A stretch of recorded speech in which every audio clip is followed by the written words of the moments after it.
فلا هادي له وأشهد أن لا إله إلا الله لا شريك له وأشهد أن محمدا عبده ورسوله أما بعد. Donc là, nous allons faire tafsir de Surat Quraysh. Donc hier, nous avons fait Surat al-Fil, aujourd'hui, Surat Quraysh. Bismillah Mohammed. C'est la Surah 105, hein? 105 ou 106? 106. بسم الله. أعوذ بالله من الشيطان الرجيم. بسم الله الرحمن الرحيم. لإيلاف قريش إيلافهم رحلة الشتاء والصيف فليعبدوا رب هذا البيت الذي أطعمهم من جوع وآمنهم من خوف. Bismillah ar-Rahman ar-Rahim. Donc, Surat Quraysh, qui fait suite à Surat al-Fil. Et nous allons voir que ces deux sourates sont liées. Et certains même savants les considèrent comme une seule et même sourate.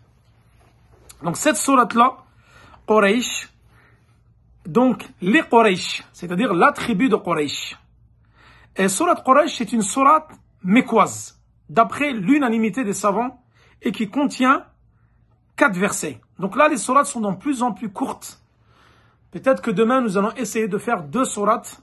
Bon, je ne pourrai pas finir avant de partir en France, mais j'aurais bien voulu finir les 6 sourates qui restent, mais c'est pas grave, au pire des cas, nous finirons lorsque je reviendrai de la tournée des conférences, Inch'Allah. Donc cette sourate-là, les savants de l'exégèse disent qu'elle est en relation avec la sourate qui est juste avant. Rappelez-vous, hier, j'ai parlé de sourate al-Fil, la longue histoire de l'éléphant avec Abraha, donc qui était le gouverneur du Yémen, donc sous dépendance abyssine. Donc c'était un auxiliaire du roi le Négus. Et le Yémen, Abraha, donc suite à ce que s'est passé dans la grande cathédrale qu'il avait construite, on dit qu'on n'a jamais eu un monument qui a été construit ni avant cela, ni après cela, aussi grand au Yémen, à Sana'a, que cette église ou cathédrale construite par Abraha. Ensuite, il a décidé de venir se venger et de détourner les Arabes du pèlerinage à la Mecque. Et suite à cela, comme vous le savez, Allah subhanahu wa ta'ala a envoyé des oiseaux avec des pierres d'argile et les ont jetés sur l'armée d'Abraha. Ils ont été mis en déroute et la plupart sont morts comme si c'était de la paille mâchée. Très peu ont été sains et saufs. Suite à cela, parce que là la sourate elle dit Li'ilafi Quraysh. Donc là, directement avec harfu jar. Li'ilafi Quraysh. Donc là, les savants disent le fait que cette sourate là ait commencé directement par un complément de phrase, donc ces compléments est en rapport avec la sourate précédente. Parce qu'en fin de compte, c'est une continuité. Surat al-Fil et Surat Quraysh, c'est une continuité et c'est la même histoire. Le fait qu'Allah subhanahu wa ta'ala a détourné Abraha et son armée de la destruction de la Kaaba, donc il a protégé les Mécois, il a protégé les Qurayshites qui étaient des polythéistes. Et donc c'était l'année de naissance du prophète sallallahu alayhi wa sallam. Et les a détournés pour que ensuite, c'est quoi? Pour qu'ils soient remerciés Allah subhanahu wa ta'ala et qu'ils puissent l'adorer, comme nous allons le voir dans le verset 3. Certains exagèrent, disent carrément que Surat Quraysh et le Fil, c'est une seule et même sourate. On rapporte que Omar ibn al-Khattab, une fois, il a récité une prière avec la première raka'a Surat al-Tin et la deuxième raka'a Surat al-Fil wa Quraysh, sans aucune séparation entre les deux. Et Sufyan al-Thawri, il dit, comme il le rapporte Ibn Kathir dans son tafsir, il dit qu'on avait un imam qui priait tout le temps avec Surat Quraysh ou al-Fil sans aucune séparation. Il est considéré comme une et même sourate. Mais ça, c'est un avis minoritaire. L'avis majoritaire de la plupart des savants, c'est que ce sont 2 sourates distinctes. La preuve, c'est qu'il y a une basmala qui est venue séparer ces sourates-là. Avant Li'ilafi Quraysh, vous avez Bismillahir Rahmanir Rahim. Donc le fait qu'Allah subhanahu wa ta'ala, li ilaf Quraysh. Ilaf, ça veut dire quoi ici? Ça veut dire le fait qu'Allah subhanahu wa ta'ala les a rassemblés dans un lieu unique, fait le haram al-Mekki, et les a mis en sécurité de l'armée de Abraha. Et certains disent que l'Ilah fi Quraysh, le fait que les polythéismes de Mecca avaient l'habitude donc de prendre comme lieu donc de pèlerinage et al-Bayt al-Haram, et se le sont appropriés. Donc ils ont pris l'habitude d'habiter là-bas. Donc on les a appelés les Qurayshites, car ils se sont habitués à cette ville de Mecca. Cette ville de Mecca qui est un sanctuaire sacré, comme nous l'avons déjà vu dans le chapitre sur le pèlerinage, et qui est le statut de Mecca est un statut unique dans l'islam. Que même Médine, comme ils disent les juristes, elle a un statut d'une ville sacrée, mais Mecca est encore plus sacré que Médine.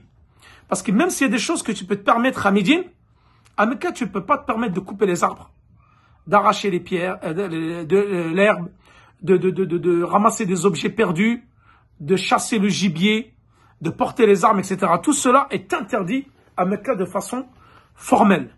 Et Allah subhanahu wa ta'ala a fait de Mecca une ville sécurisée. D'après la dua d'Ibrahim alayhi salam, Allahumma ij'al hadha al-balada aminan. Quand il a demandé à Allah subhanahu wa ta'ala qu'il fasse de cette ville, Mecca, une ville sûre. Alhamdulillah, Allah subhanahu wa ta'ala a exaucé la dua d'Ibrahim alayhi salam, et Mecca est une ville sûre, walillah, alhamdulillah. La preuve, c'est que même Ashab al-Fil, ils n'ont pas pu. Et d'ailleurs, le prophète sallallahu alayhi wa sallam, lorsque il était en conflit avec les Qurayshites, il ne portait pas les armes à Mecca. Il ne portait pas les armes, et eux, s'ils décidaient de combattre, ils sortaient de Mecca. Parce qu'ils donnaient de l'importance à la ville de Mecca, car c'était une ville sacrée. Ils n'y combattaient pas, ils ne s'entretuaient pas, et ils ne portaient pas les armes à Mecca.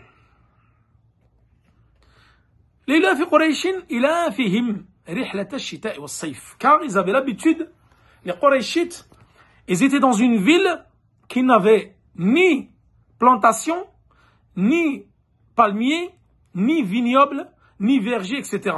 C'était une terre aride, un désert de pierre. Comme vous le savez, à Mecca, c'est que des montagnes et c'est que de la pierre. C'est même pas un désert de sable, comme autour de Médine, c'est un désert de pierre, où rien n'y pousse quasiment. À l'époque, pas grand-chose n'y poussait.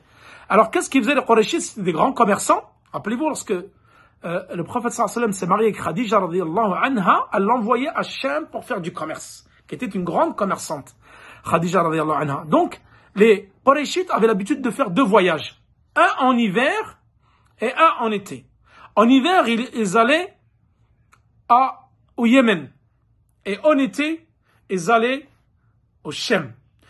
L'été, il faisait très très chaud à Mecca. Donc, ils allaient au Shem pour sa douceur, où il faisait très bon. Et en hiver, ils allaient également au Yémen parce que le climat était très propice. Donc, ils avaient l'habitude de voyager 2 fois par an pour aller chercher de la nourriture, etc. Parce qu'il manquait de nourriture.